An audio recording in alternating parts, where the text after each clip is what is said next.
Welcome in to Weather Wednesday here at New England Storm Center. So, the story for a while in New England now has been generally above average temperatures. This will be continuing over the next couple days as highs shoot well above average for Wednesday and Thursday. This comes amid a persistent southwest flow. An area of low pressure moving to the north of New England will slowly pull a warm front across New England, allowing temperatures to soar in places on Thursday. In fact, some areas in the typical warm spot of the Connecticut River Valley could make a run at 70.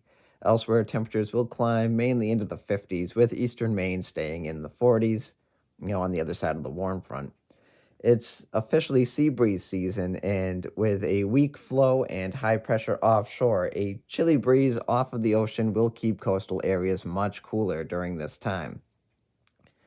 The dry pattern we have been in for the last few days will be ending on Thursday night into Friday as an area of low pressure traverses New England, bringing a round of showers. There could be some bouts of heavier downpours with the storm, but the storm will likely rarely be moving along. It'll be a progressive system, so rainfall amounts will be limited to no more than a half an inch. Some snow showers will be possible across the mountains and northern Maine, but it's not looking to amount to all that much, with probabilities of an inch of snow topping out at 50% by Saturday morning.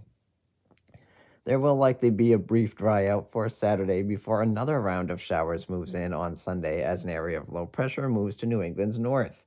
This track will keep a majority of New England in the warm sector, meaning rain showers. These are looking more like spotty, lighter rain showers for most. The day is not looking washed out.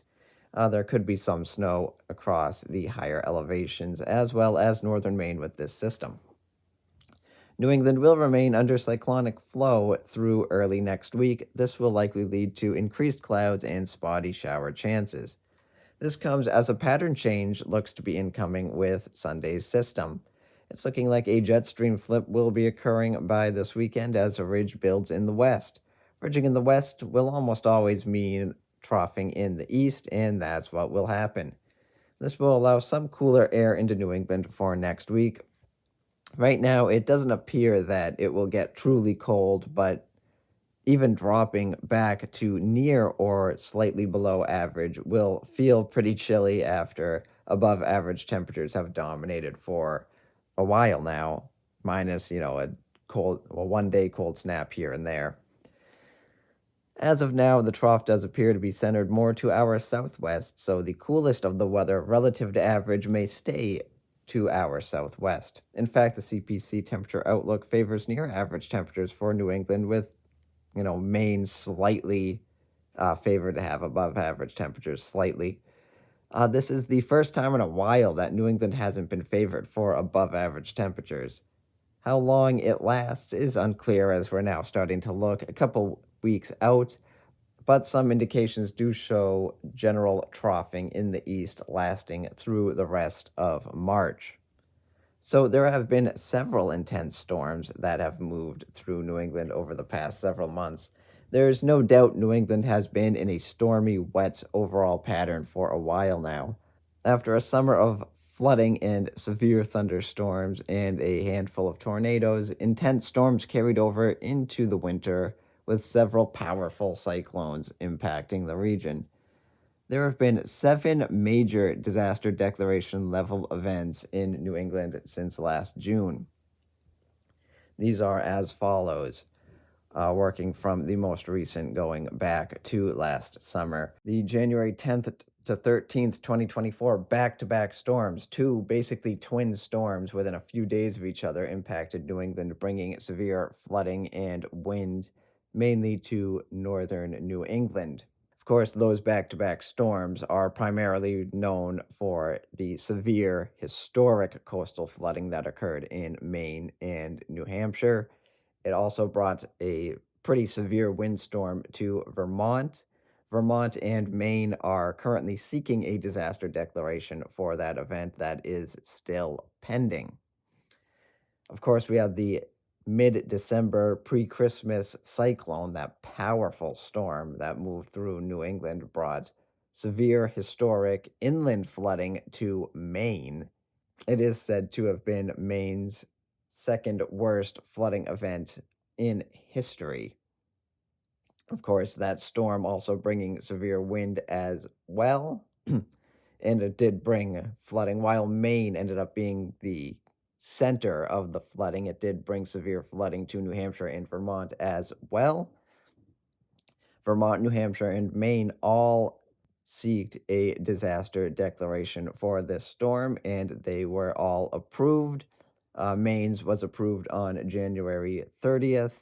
Vermont was approved on February 27th.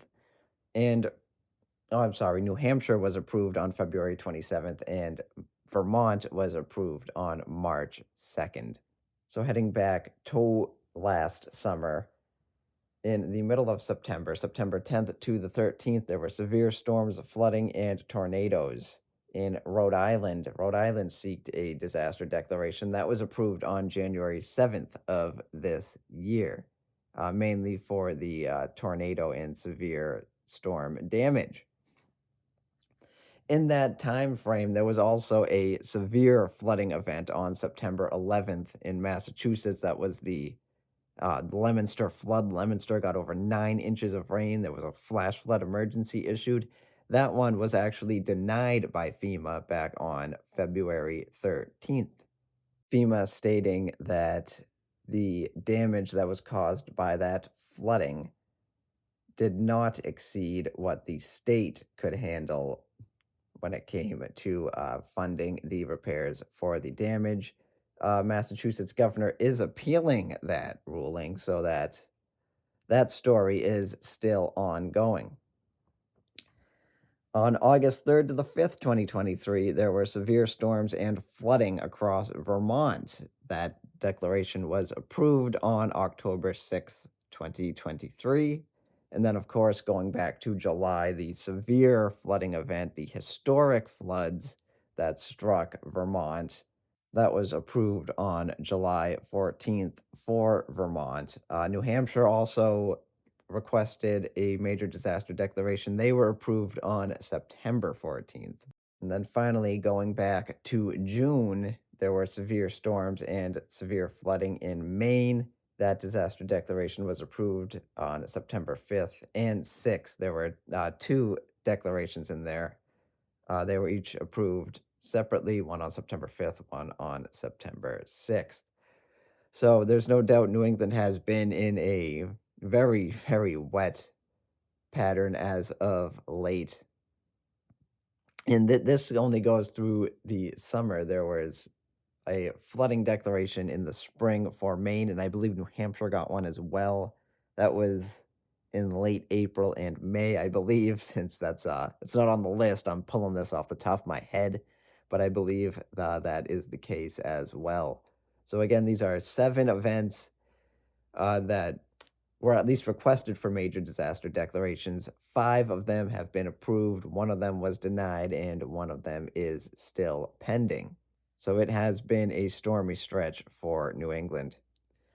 So, with all of that said, that's going to do it for this edition of Weather Wednesday. So, as always, thank you for listening, thank you for watching, and you will hear from me again next Wednesday.